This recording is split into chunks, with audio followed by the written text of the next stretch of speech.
Welcome to this explainer. Okay, picture this. Your stomach is rumbling, you pick up the phone, and you order some food. We've all been there, right? But have you ever actually stopped to think about the invisible script running beneath that completely everyday exchange? Today, we're going to break down a standard pizza delivery call into a dynamic two-person dialogue. We really want to uncover the hidden structure of everyday customer service. By looking at a totally normal conversation between a casual customer and a professional staff member named Mike from Stellar Pizza, we're going to reveal exactly how these interactions are engineered for absolute success. So here is our roadmap for today. We'll be looking at 4 distinct phases. 1, the opening interaction. 2, navigating menu details. 3, confirming sides and total. And finally, 4, closing the delivery order. All right, let's dive right into phase 1, the opening interaction, where we establish the core order. You hear the phone ring, maybe a quick beep, and Mike picks up with this friendly, totally professional greeting. He says, "Thanks for calling Stellar Pizza. This is Mike speaking. How can I help you today?" Right out of the gate, Mike takes control of the interaction. He offers a warm welcome and immediately prompts the customer for what they need. The customer mentions they want a delivery, and Mike smoothly transitions with, "What can I get started for you?" Then the customer comes back casually with, "Let's go with a large pizza, pepperoni, mushrooms, extra cheese."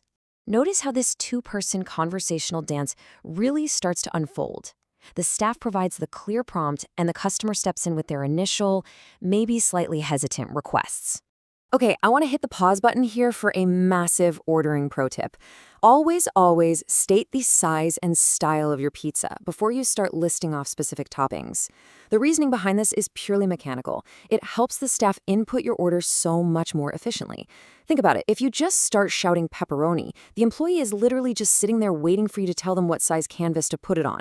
Laying down that foundation first just makes the whole interaction incredibly smooth for both of you. Moving right along to phase 2, navigating menu details. This is where staff expertise and upselling come into play. So Mike asks a very direct question.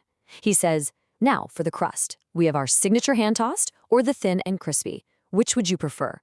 It's a clear binary choice. But the customer responds with, I'm not sure. Which one do you recommend?" It's a noticeable moment of hesitation, but instead of just making a blind guess, the customer cleverly throws the ball right back into Mike's court. Now, there is actually a term for the psychology at play here. It's called strategic hesitation. And the reasoning behind the customer making this choice is pretty brilliant. Asking for a recommendation lets Mike step up as the culinary expert. By letting Mike guide them toward the fluffier, hand-tossed crust with that garlic butter finish, the customer is basically guaranteeing a highly satisfying, crowd-pleasing outcome. Right after the customer agrees to that hand-tossed crust, Mike sees his opening. He smoothly introduces a really enticing upgrade. "Would you like to make that a combo? You can add a side of buffalo wings and a 2-liter soda for just $5 more." The timing here is absolutely perfect. The customer is already visualizing that delicious crust, which makes them super receptive to more food.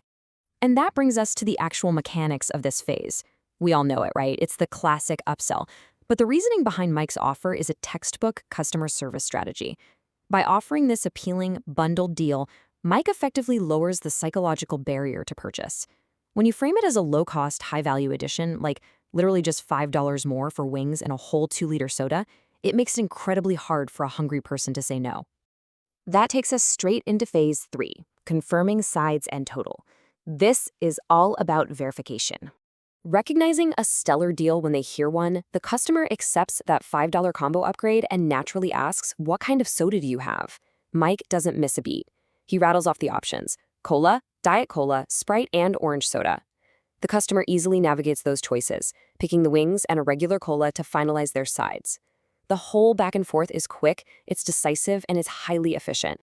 And this perfectly illustrates how all those scattered conversational elements are instantly organized by the staff. What started as a kind of messy, organic dialogue is instantly transformed into a clean, easy-to-read receipt format. Mike summarizes, "So that's 1 large hand-tossed pizza with the works, an order of wings, and a cola."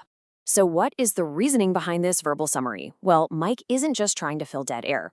Reading back the full order is crucial because it prevents miscommunications and actively builds customer trust. It ensures 100% accuracy before Mike even calculates that final total of $28.50, which fully accounts for delivery and tax. Literally no hidden surprises. Finally, we hit phase 4, closing the delivery order. It is logistics time. Upon hearing that total, the customer asks, "Okay, great. Can I pay with a credit card over the phone?" Notice how the customer themselves transitions the call into the payment phase. And of course, the staff is immediately ready to process it with a cheerful, "Absolutely, whenever you're ready." Now, to you and me, this probably feels like a totally natural, spontaneous wrap up. But for Mike, this is a rigid, standard operating procedure. It's a mental checklist. Step 1, secure payment. Step 2, confirm address. Step 3, obtain a contact number. Mike literally cannot hang up that phone until all 3 of those boxes are securely checked.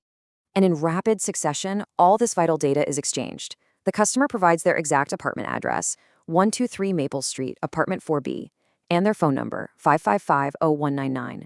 With the data locked in, Mike finalizes the whole exchange by setting very clear expectations. He gives a firm delivery window, letting them know the pizza should be there in about 30 to 45 minutes. Before we finish, here is another crucial ordering tip for you. Look at what Mike asked for, and a phone number just in case the driver can't find you. Giving a reliable backup callback number is the absolute ultimate key to guaranteeing your food arrives hot and without delay. Think about the reasoning here. Delivery drivers are dealing with dark streets, super confusing apartment layouts, and broken gate codes every single night. That phone number, it's the fail-safe for the entire operation. With every logistical box checked off, the narrative resolves with a really satisfying and professional sign-off.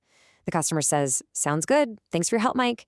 And Mike comes back with, "You're very welcome. Thanks for choosing Stellar Pizza. Have a great night."